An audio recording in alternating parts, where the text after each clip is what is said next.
The hour of ruin dawns across the mortal realms, as the land is split asunder, and the Skaven rise ascendant. This tumultuous event is seen through the eyes of the gods, who wonder what it portends for them, and their ambitions. It began with the tolling of bells, discordant and cacophonic. They rang out across the realms, heralding ruination, from the mistral peaks of Thyria to the Thondrian Cronspine, and beyond. Mountains trembled, and the earth cracked in gaping chasms. Emerald lightning tore the heavens, and mortals cried out at the coming doom. A time of ending was at hand. A swathe of unfettered violence had plunged the realms into primal savagery that had seen Auric tribes and Gargants rise up in destructive apogee, had almost reached its terminus. What had begun at Twinhorn Peak was at last meeting its twilight. A great tear wrenched open the Thondrian plain, scattering massive beast herds and collapsing the Cyclopean boneyards along the coast of Tusks. With it came the stench of filth, of decaying things, of scorched bone and acrid musk. Then the low screeching of rats knifed the air, growing louder with every second, until a tumult of furred bodies burst into the light. The Skaven swept up over the land in a sprawling, chittering tide, devouring, despoiling, ravaging anything in their path. Fires sprang up unbidden, coursing up from the depths of the Gurish heartlands. Great spurs of warpstone surged forth like teeth of grimy malachite. Far off, a distant clangor resounded, a terrible, resonating bell. Its dissonant chiming drowned the slow heartbeat of the lands, beating it into submission. And thus the primal spirit that had awakened in the heart of Gur and spread across the realms fell into absence. As one era ended, another began. A fell hour tolled, felt in the very fabric of the realms. Hordes amassed in their shadows, their numbers fathomless, their time nearing, and as the lands were sundered, the gods took heed, lest they be engulfed. She felt it before the Dryads entered the clearing, the keening in the spirit song, the pain and anguish, a grief so profound it cut deeper than any axe blade, seared hotter than any flame, the realm of life in agony, and the fear. Seated on her throne beneath the oak of ages past, it had been an age since Alarielle had felt fear. She was weakened from her part in caging the earthquake god and curtailing his destructive reign, and this left her vulnerable. But this strange dread had burrowed into her core. A curious, unwelcome sensation. It crept over her as the outer boughs of the glade parted to admit the delegation, the root barrier receding at her whim. A host of Dryads came forward, their manes subdued in the yellowing of their leaves and their pale bark flesh, heads bowed at their burden. In the wan light of glow spites and the arboreal gloom of the royal grove, the procession of forest spirits had a funereal air, for they bore the dead. Alarielle's hand tightened around the spear of Kurnoth. The afflicted was carried on a bier of leaves, the vines and creepers snaking beneath the natural litter and raising it aloft, possessed of a low sentience, but no less beloved than any of the Everqueen's children, for she loved them all deeply, though some more than others. Sadness welled up in Alarielle like a river at the sight of the stricken ancient. "Lay him down," she said, and released the spear to stand against her throne. The branches partially encircling the Queen of the Radiant Wood pulled back as she descended her seat to approach the dying Tree Lord. "He had a name," she whispered, grief and rage at war within her. "Araneth." A foulness had taken hold of the ancient, turning his roots black, his bark flesh brittle, as if scorched by fire.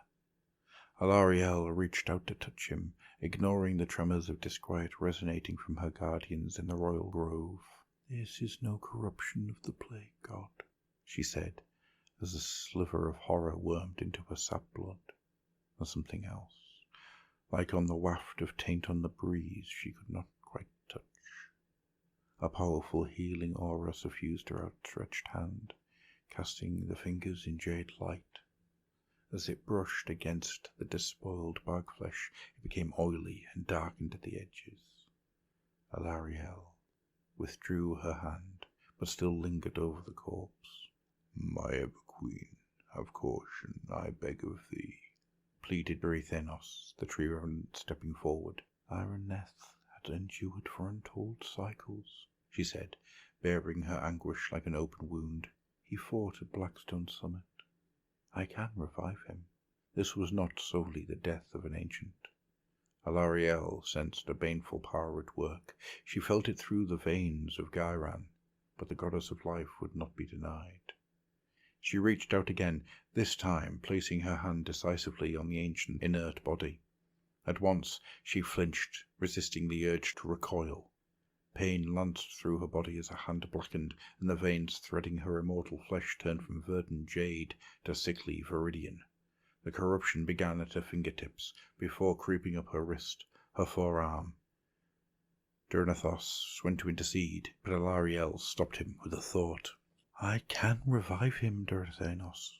Agony etched her face, but the Ever-Queen held on, reaching for the deep magic that coursed through the roots of Gairan, yet found it spoiled.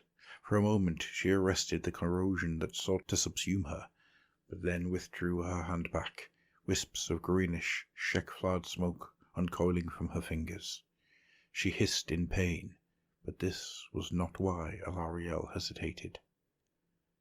Dorythanos was about to approach, but her words stopped the tree revenant.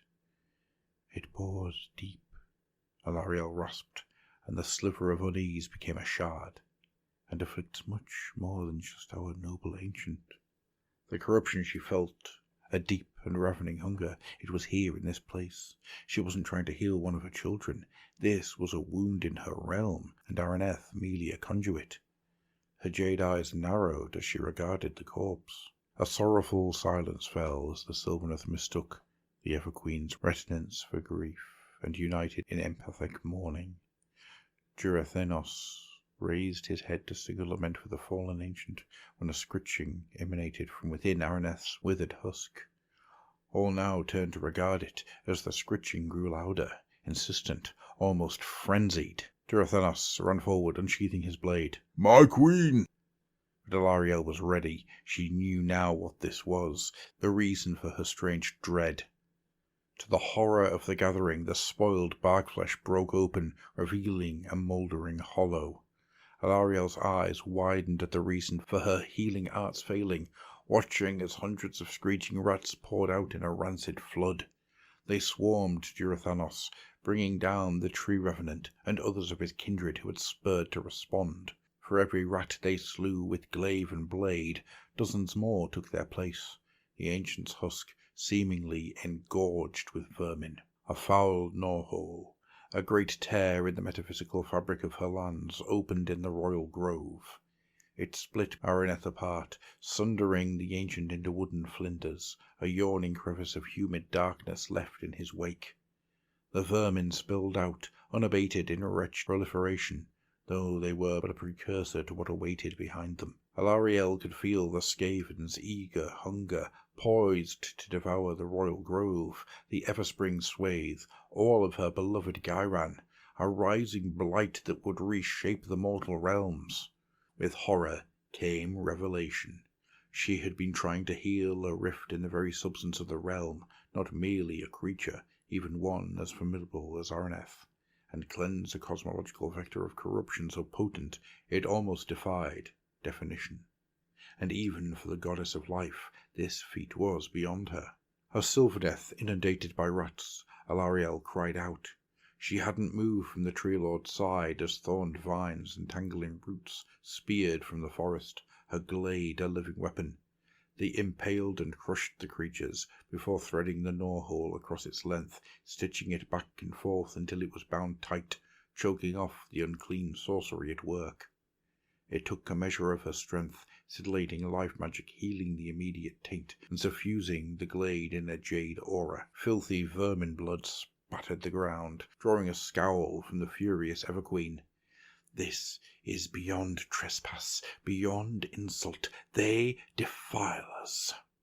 A fragile calm had returned, but a brumal atmosphere now pervaded, the air turning wintry as Alarielle cast her mind throughout Ghyran. She saw fires raging through the rainforests of Thyria, saw Cernothiel choked by ash and thick clouds of smoke rising into a crackling sky. The Everspring swathe split like corpse flesh, swallowing entire glades as her children wailed their terror and anguish into the spirit song. Foul menhirs of warpstone bore through once healthy soil like tumorous growths, tainting everything around them. She saw entire wildwoods ablaze, soul-pod groves burnt to nothing, the canker festering in 100 places across Ghyran, and the gnawing hunger of the Skaven as they emerged from hidden warrens between worlds to devour and despoil. Plight and famine! Tears ran down her icy countenance, her wrath a cold storm rolling within. It cannot be.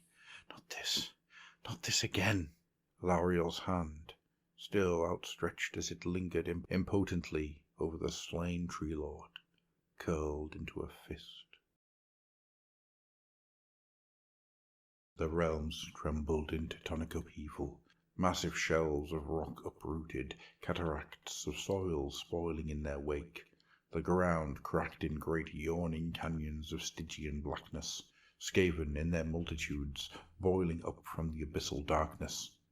To the east of the adamantine chain, a jagged bolt of viridian lightning struck one of the lesser mountains and blasted it apart. Huge chunks of burning stone and clods of soil rained like a meteor storm. As the people of the cities and the tribes of the wild places cried out in terror, the broken sky writhed with febrile intensity, promising greater torments. And a hellish bell could be heard, ringing out the realm's ending. Bastian Cathalos braced himself against the war table, his armoured form casting a long shadow. A trio of battle mages stood opposite him across the breadth of the table where a map of the Great Parch had manifested, conjured into the Cato Arcanabulum war table and the wizard's sorcery. No mere piece of parchment cartography, the varied geography of the Parch was revealed as a simulacrum of mountains, cities, and forests.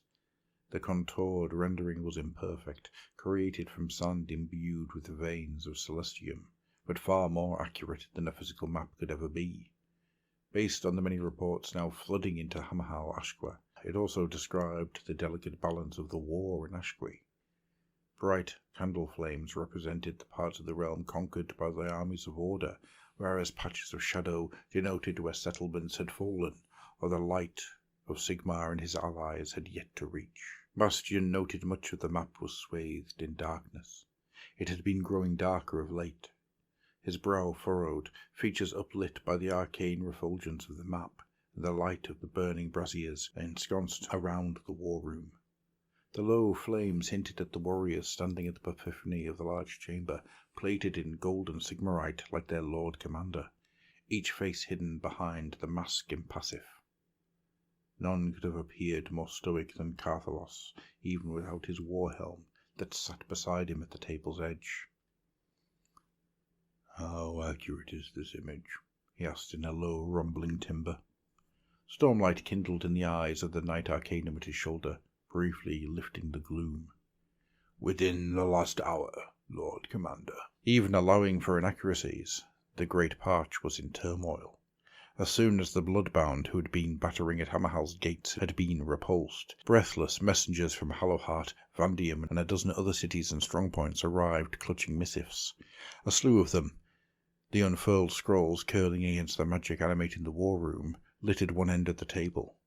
They brought of dire tidings, of free guild companies ambushed and slaughtered by sudden swarms of rat-men, of massive bolts and green lightning shearing apart bastions and watchtowers, of cities swallowed by the hungry earth, and dozens of other reports of a similar nature.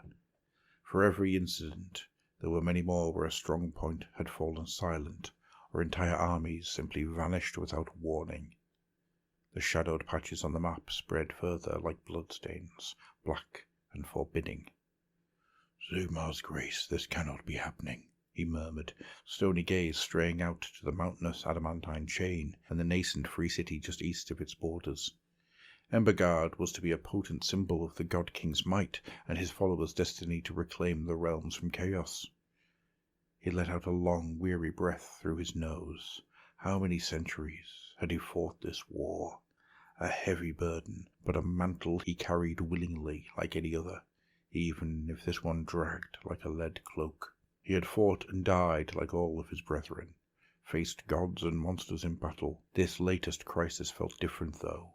The very land was tearing itself apart. Footsteps on the stairs behind him pulled Carthalos from his thoughts, and he looked askance at the warrior who came up beside him. Splattered with mud, her skin flecked with someone else's blood, Neve Blacktalon looked weary, but resolute as she regarded the Lord Commander. "My lord," she began, bowing her head to Carthalos. "I have abandoned the hunt as ordered," said Neve, her mood obvious by her tone. "Though on our way to the city we saw the skull-takers on the retreat, but you know as well as I." She grimaced, her eagerness for war bleeding through. "The bastards like fighting, and have a tendency to linger." Carthalos smiled to himself, immediately forgiving any impropriety from the phlegmatic Stormcast. She had a way about her, an edge that provoked wariness in some, even her comrades, but he saw the loyal warrior within, and valued her unvarnished candour. Too often his lieutenants gilded their words as so not to offend. Neve had no fear of the truth, and voiced it readily. "Tell me what you see," he said, turning his attention back to the map. Neve took in the arcane spectacle, in seconds, absorbing every facet of the changing tactical situation. "I note, Lord, that there is more dark than there is light," she uttered wryly, but a shadow darkened her face. "As ever it has been. What else?" "East of the adamantine chain," she gestured with a gauntleted hand, and even as she did so, the map was changing, a large patch of darkness growing slowly westward. "The reclaimed Demences," she added, as the coastal territories were entirely engulfed. She looked at Carthalos, but he did not move. "What is this?" "There is more," he said. The patch kept spreading, sweeping towards the chain, taking Hell Crown, the snow peaks. "God King's blood," she breathed, as the darkness kept reaching and reaching like a lapping black sea. "That's the entire eastern territories of the Parch. How accurate is this?" Carthalos gestured to the scattered missives. "It represents everything we know." She stared at the map for a few seconds before a mote of anger heated her words. "How did this happen? Is this some horde the watchtowers missed? We should send out ether wings at once. It must be massive." "Not an army," muttered Carthalos. "Not as such." He glanced again at the reports, reminded of the warnings of flame and devastation, of Skaven in great profusion. "It is a cataclysm." As if summoned by the Lord Commander's words, a plangent chiming emanated through the window that looked out onto Hammerhal Actui's upper districts. In his mind's eye, he imagined a great and terrible bell tower, brass spires lurching skyward of a rising city, one that would blight the realms. Carthalos shuddered at the unexpected portent, a moment of weakness Neve thankfully missed. Her fierce eyes remained on the map, and Carthalos watched too as the disaster eclipsed the nascent free city into which so much hope and toil had been invested. "At Embergard of the twin-tailed crusade," said Neve. It was Embergard. "Sigmar's mercy. The settlers. We ventured with them for a time when the hunt and crusade overlapped. It was a mighty host. Could it not yet endure?" "Perhaps." Carthalos was unconvinced. He was already devising a response, considering the forces he had to hand and those he could yet call upon. His mind went to plans of defence for Hamhalachua, securing the Storm Rift Gate once more if it came to it. They stood in solemn silence for a few moments, waiting to see if the darkness would spread any further westward. When it finally halted at the mountains, Carthalos took up his war helm. "Gather your comrades. I have need of every blade, and yours are more potent than most." The mask impassive replaced his patrician features with a golden visage. "Our quarry still roams. The hunt calls, my lord," Nave replied, but her protest was half-hearted, disturbed at the bleak revelations imparted by the map. "I call on you, Black Talon," Carthalos said, his voice resonant from behind imposing Sigmarite. "War comes with the adamantine chain, and the hammers of Sigmar must answer." He took his leave, his warriors in step behind him, and did not wait to see if Neve Black Talon followed. The inferno tore throughout the realms, igniting rampantly and incinerating cities. No army, no arcane ward could oppose it. Defensive palisades collapsed to ash, metal twisted, and flesh ran like wax. Throughout the land, the seas boiled, and the air turned thick with a toxic fume. Devastation reigned, falling hardest in Actuary, where a vast pile of pyroclastic clouds surged up from the bowels of the Great Parch in a towering tsunami that seemed to touch the apex of the sky. It smothered the light of Haish before crashing down and swallowing everything in its path.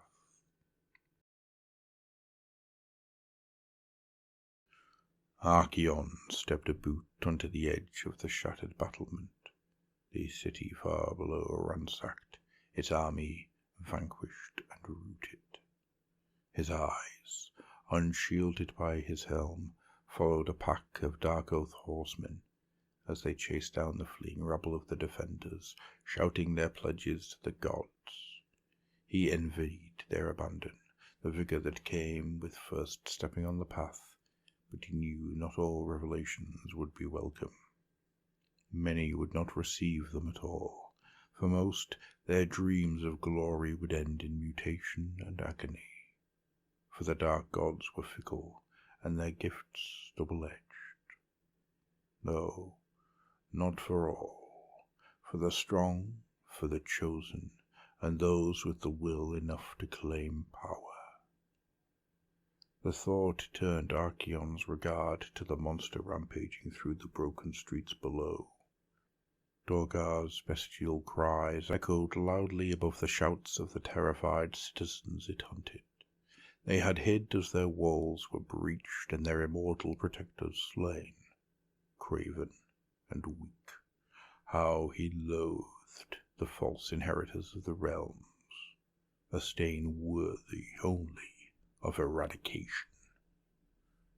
Breathing deep of blood scent and fear, Archaon ran a gauntleted hand across the back of his head to cool his ire. A thin, sticky blood veneered his shorn scalp, the skin calloused and scarred around the brand of an 8-pointed star. An old wound in the flesh glared redly, the remnant of a former life, long seared away. Ruination seized the realms in a magnitude not seen since the Age of Chaos. Carnage and death roiled throughout settled domains once utterly enslaved by the armies of Chaos, and so they would be again. Archaon cast his mind towards Actuary, where the rising cataclysm would fall hardest. A rare smile turned his lips at a vision of flame and smoke swathing continents, enough to blacken the sky. He beheld the faintest hint of curled horns amidst the darkness, the impression of an immense verminous visage. Embers of discontent stirred within. "Unnecessary evil," Archaon reminded himself as he turned his smouldering wrath towards his true foe, his fist unclenched. The yearning for conquest and to bring the Unborogan's dreams of civilization to ash ever unsated. His fingers found the wound on his neck. It had the vague shape of a hammer. In a time beyond reckoning, when he was a lowly mortal, he had once heeded the teachings of the liar god. Amusing, he supposed, how Sigmar's failing had led to his own apotheosis. Archaon would not rest until he was before the Helden Hammer again. The false king had escaped judgment at the Battle of Black Skies, fleeing to his gilded palace to cower like a beaten cur. How he despised him for that. How could his spineless followers call him a warrior lord, a god king? Archaon scoffed, though his mirth was bitter. You are a soul thief, who sits astride a betrayer's throne. His voice, grating and resonant with power. A reckoning was coming. His dark gods had promised it, though Archaon knew they were not to be trusted either. He had instead made alliances with the Horned Rat, but that most treacherous of all deities, but also the most avaricious, for now his and the Skaven's desires aligned. He knew he needed the Ratmen to fulfill their part of the bargain in what was to come, though the pact sat uneasily, for what was done could not be undone. Archaon was not so blind to pragmatism when it was required. If it brought him what he sought, he took up his horned helm, an ancient artifact that shimmered with malice and portentous mutterings from the eye of Shirian, embedded in the dark metal. Returning his attention to the here and now, his gaze fell from the warriors who had been standing silently in his shadow, dread champions all, generals of his armies in all their own right. Yet they nonetheless bent their heads in fealty to Archaon.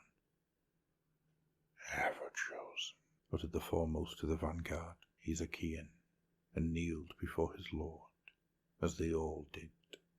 Conquest was calling again. It called to them too. May it never cease. It is akin to breathe, Archaon uttered in answer to Ezekiel's unspoken affirmation.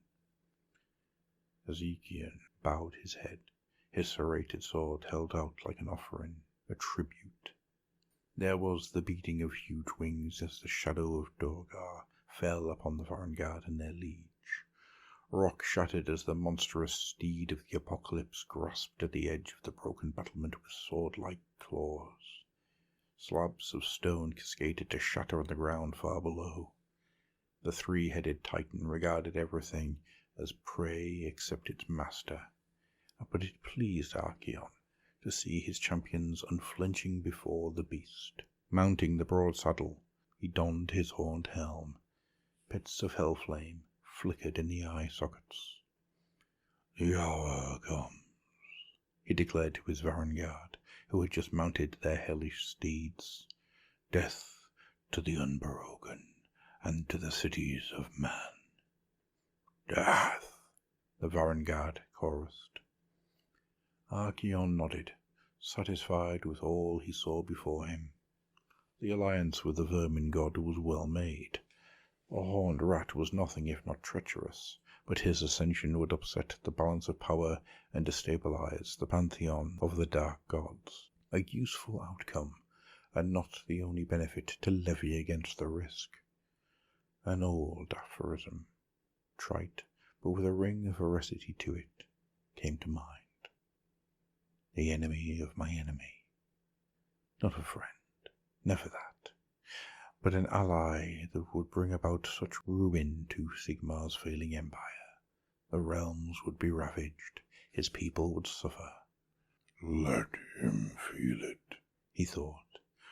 Let the liar god feel it, as they cry for him in vain. And yet, as Dorgar bore him into a sky splintered by emerald lightning, the ever-chosen suppressed the mildest tremor of unease. As the ground cracked and fire reached into the storm-racked sky, as the light died behind a vast miasma of cinder-flecked smoke, a tangled mass of landscapes, their tendril-like peninsulas clawing into the parch, was revealed. The sprawling landmass was but an invasive sliver of that wretched immensity that was Blight City, an infernal sub-realm that breached reality itself. The skies around it roiled in emerald fulmination and the deranged disharmony of screaming bells. The merest piece of Scavendom, immense and terrible. Trailing broken earth and stone, it broke through the skin of the realm's essence like a fetid claw, tearing from a dewy core. Its birth throes annihilated land masses, reducing them to a despoiled hellscape, anathema to life. A wasteland, a desolation, a great gnaw. Crowned by brass spires that impaled the land like unclean spears, and thronged with verminous hordes beyond count, the tortured landmass was inviolate and impossible. Elsewhere, ruination blighted every realm. From the curdling seas of Shyish to the lofty islands of Shamon, to the desert realms of Gur, and to the sweltering forests of Gyron, no place was spared Scavendom's malign influence. Wretched in its nightmare splendor, it was a fusion of architectural madness, of bridges and walkways, of rusted towers and nests and burrows, of shadowy warrens, of plague pits and darksome lairs, a lurching and decrepit bastion, a vile haven of Skaven kind without equal.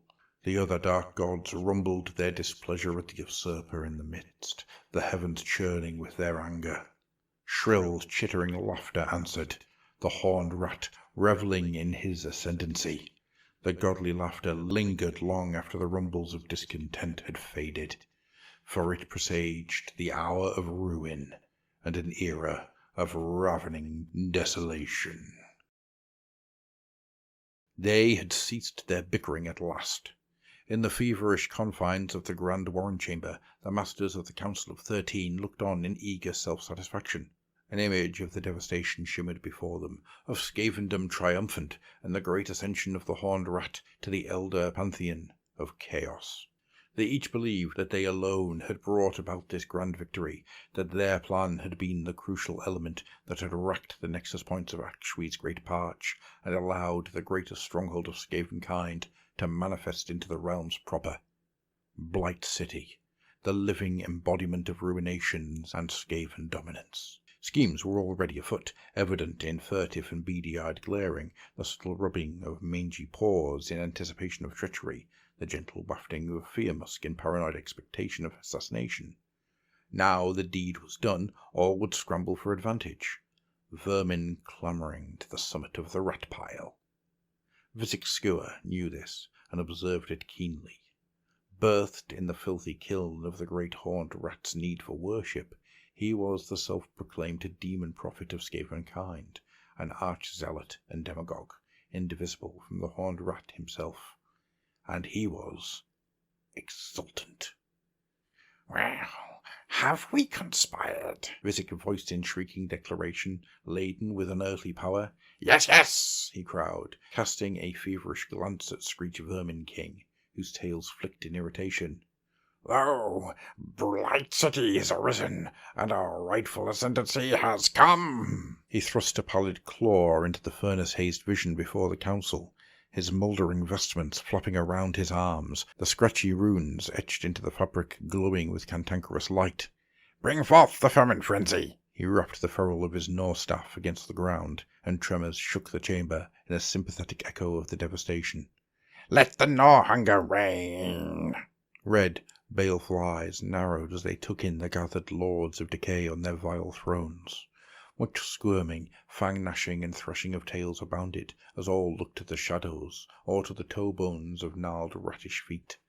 Screech Vermin King alone met Vizek's fervent gaze, used his own preeminence and doubtless chafing at the rifle in their midst. Vizek hid a cruel smile at the thought, and lowered his voice to a more sinister cadence. There will be a purging of unbelievers. The restive squirming redoubled. Only the worthy loyal will be spared. He gestured with a veiny talon to the soaring mountains, the bulwark at which the ruination had halted. Let the great grand Nord of the faithful gather in glorious fecundity, he snarled with cheerful rapidity, his zealotry rising once again. Let us smother choke their fortresses, let us undermine their cities, let us chew feed on their bones. Our claw shall fall at the wretched mountains, whose roots will fester, whose flanks will sunder, who we have decreed it, so it will be done. Glorify us with sacrifice, revere us with offerings, and receive our blessings. Froth flecked his mangy snout, strings of spittle stretching from the demon's noxious maw.